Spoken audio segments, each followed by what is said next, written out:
A lot of RV channels glamorize what it's truly like to live full-time in a truck camper. And while the good does outweigh the bad in our opinion, the bad still exists. And today, we're going to give you an inside look on how we do our best to thrive in the face of adversity. To quote my favorite artist, Bob Ross, the secret to doing anything is believing that you can do it. Believing in oneself should rank high on everyone's daily to-do list. If you can overcome self-doubt and have the confidence to take action, you'll be able to achieve your goals.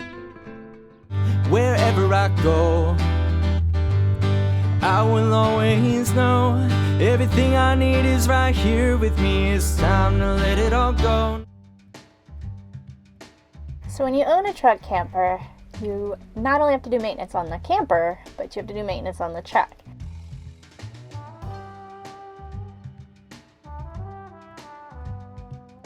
And Nick's been trying to do some upgrades and some maintenance on his truck this week, and he ran into a bit of a hard spot.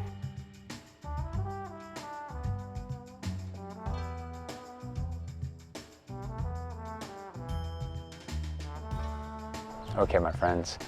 Well, I was pulling the exhaust manifold off my truck to upgrade it. And in the process, I broke a bolt off in the head. And then I went to extract it. I drilled a perfectly centered hole, put my extractor bit in there and snapped that off inside. Then hired a welder to come out with an oxyacetylene torch to burn it out. To my surprise, that kind of worked, but it didn't get all the metal out, and the alloy that's in there is just too hard for my drill bits. Seriously not pulling any metal out whatsoever. And all we're doing is starting to mess up the threads that are in there. So rather than continuing to make it worse, we're gonna go ahead and pull the head off. Luckily, this is a 12-valve Cummins, and I'm told that it is extremely easy to pull the head off. It's probably the easiest head to pull off out of all the diesels. So it's been 4 days now he's been working on this bolt. One day was rainy, so we took that day off.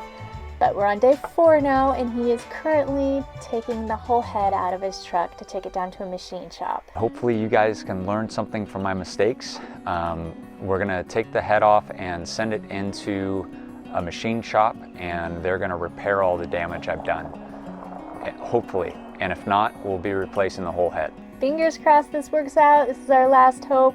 Otherwise, we are living at the Desert Trails RV Park permanently. Not that we don't like it here, just that we like to be mobile and have adventures to share with you. I was talking to the machine shop, and it turns out if I had brought the truck to them in the first place when that bolt broke off, for $22 they would have extracted it for me, and I would not be dealing with nearly the headache I'm dealing with now. If you break a bolt off in your manifold and it's a stubborn SOB, just take it to a machine shop. Let them do it. Like $22, are you kidding me? That would have been so much easier. I would have paid that in a heartbeat. I had no idea, but now I know. And we got to get this truck running again because we're a long ways from home and we need it.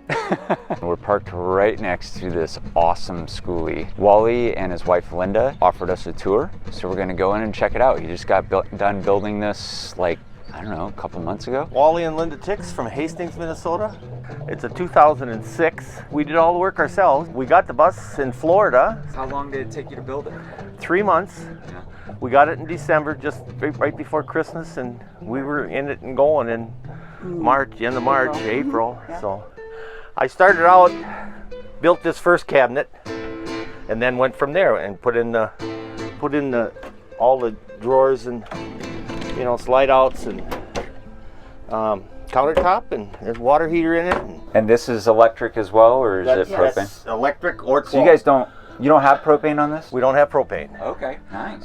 We have a generator. The batteries, I've got 3 deep cycles, and they charge off the motor or off of 110 when you're plugged in. We got a charger for that. So we haven't had any problem with not having juice on the road. Oh, and a microwave. Look at that. Because we don't have a stove, we have a cute little Oh yeah, that brings me back to my trucking days. I built the screens. They're on Velcro here, so you can get at the windows real easy.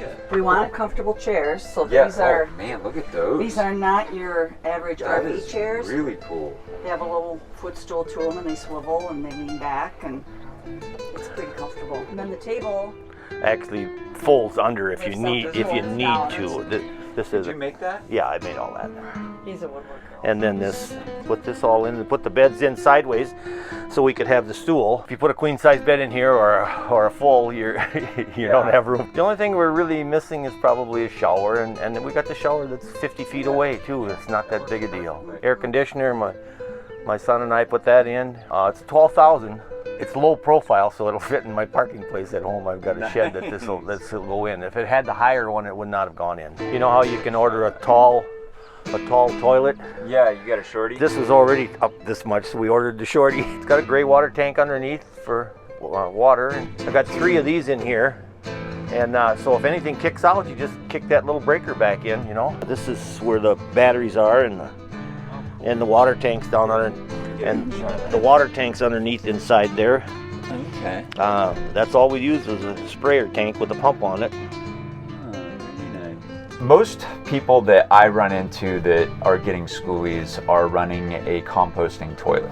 And while I think composting toilets are a great thing, I quickly came to the realization that the substance typically doesn't stay in the composting toilet long enough to actually compost.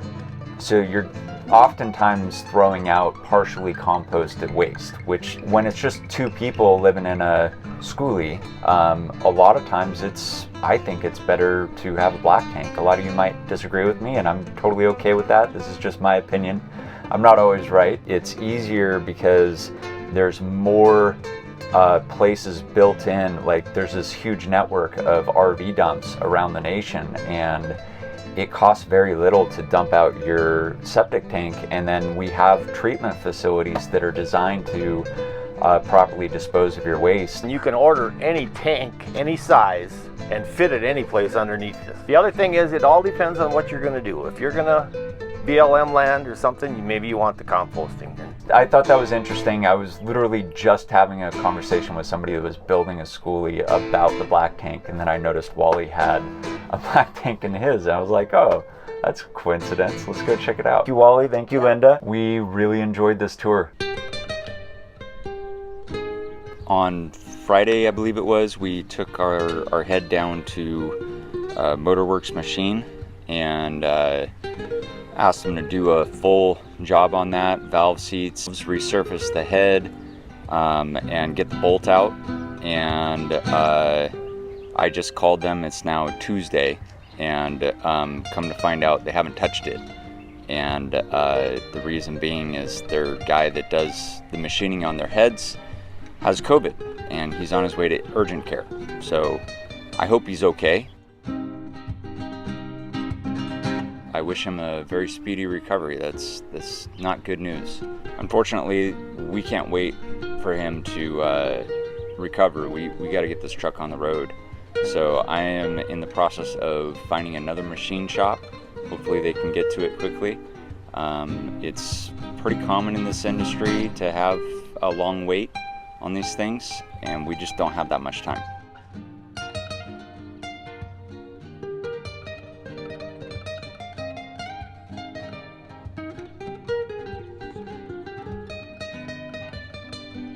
It's not the end of the world. We could probably stay here longer if we have to, but it's just really hard because we're without a vehicle. So luckily our neighbors have been extremely kind to us and offered to drive us all kinds of different places. So thank you guys for that. So that's where we're at. We're keeping our heads on straight, keeping a positive attitude. We're gonna figure this out.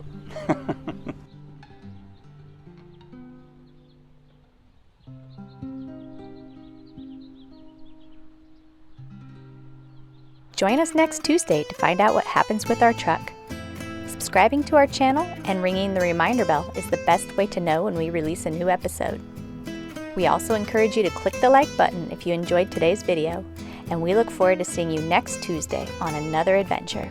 Interested in joining our travel crew? Head on over to our Patreon page and buy us a mile. All proceeds go towards bringing better content to you. Shaking.